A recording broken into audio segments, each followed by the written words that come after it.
नमस्कार, मैं doctor Nirav Patel, paediatrician, child specialist, आशीर्वाद चिल्ड्रन हॉस्पिटल, वंदे मातरम, गोता, अहमदाबाद से।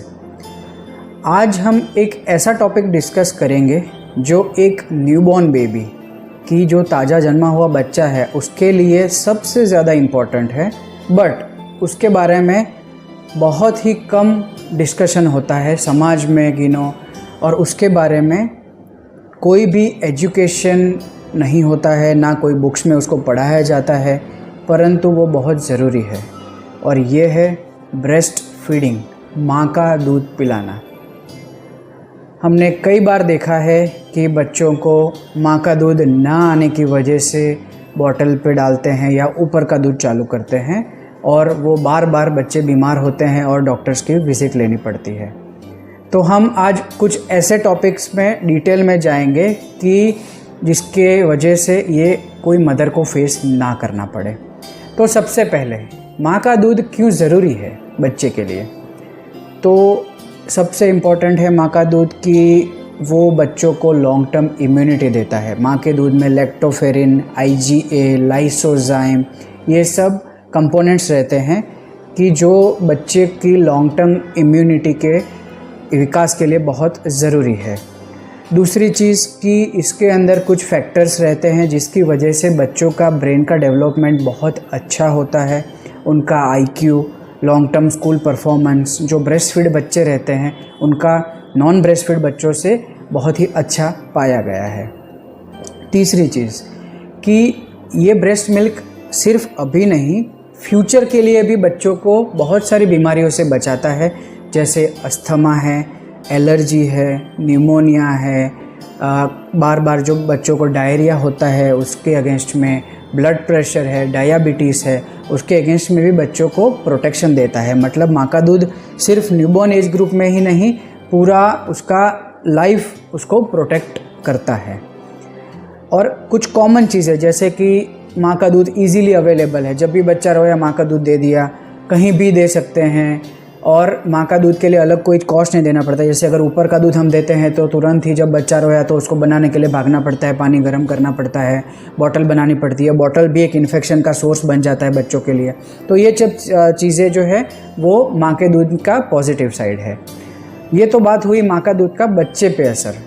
माँ का दूध का जो असर है वो ब्रेस्ट फीडिंग करवाने वाली मदर्स को भी पड़ता है। जैसे कि जो मदर ब्रेस्ट फीडिंग देती हैं उनका लॉन्ग टर्म ब्रेस्ट कैंसर या ओवरी का कैंसर होने का चांसेस कम हो जाता है। जो इमोशनल और फिज़िकल बॉन्डिंग होती है बच्चे और माँ के बीच में, वो ब्रेस्ट फीड मदर्स और बच्चे में बहुत अच्छी रहती है। दूसरा कि जब बच्चे की डिलीवरी होती है तो उसका जो गर्भाशय का साइज़ रहता है वो बहुत बड़ा होता है। तो जो माएँ ब्रेस्ट फीड करवाती है उनका जो यूट्रस या गर्भाशय का साइज़ है वो तेज़ी से छोटा हो जाता है और नॉर्मल प्रेगनेंसी के पहले के स्टेट में जल्दी आता है। उससे जो माँ को डिलीवरी के बाद ब्लीडिंग होता है बहुत ज़्यादा, उससे प्रोटेक्शन मिलता है।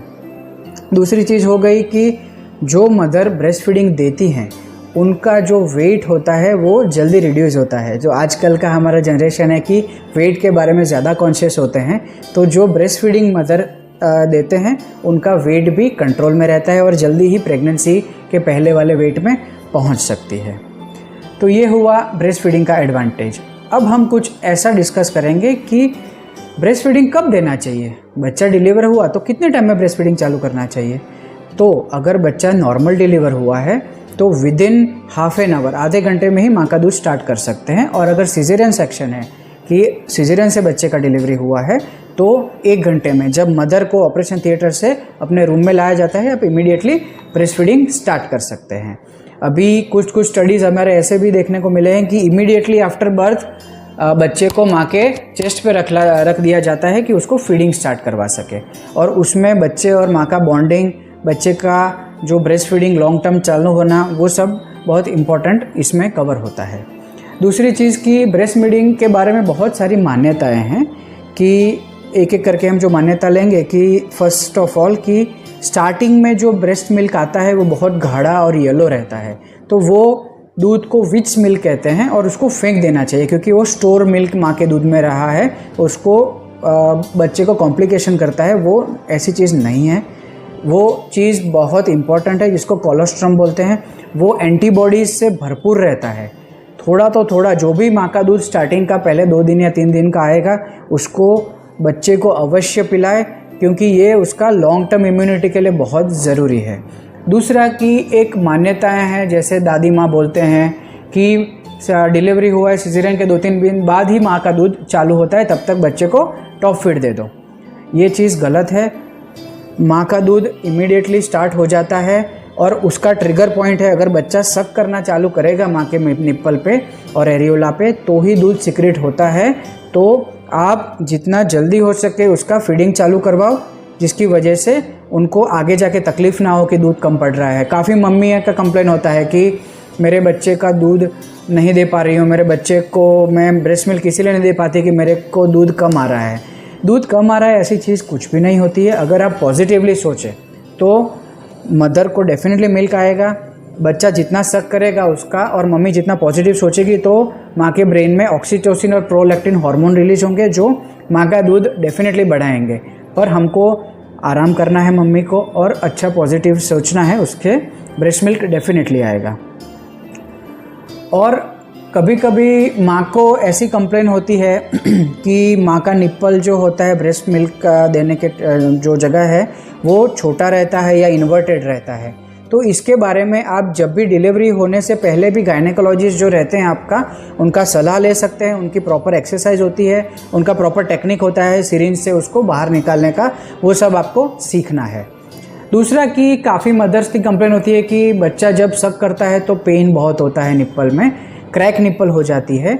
तो ये सब का रीज़न है रॉन्ग टेक्निक, रॉन्ग अटैचमेंट और रॉन्ग पोजीशन।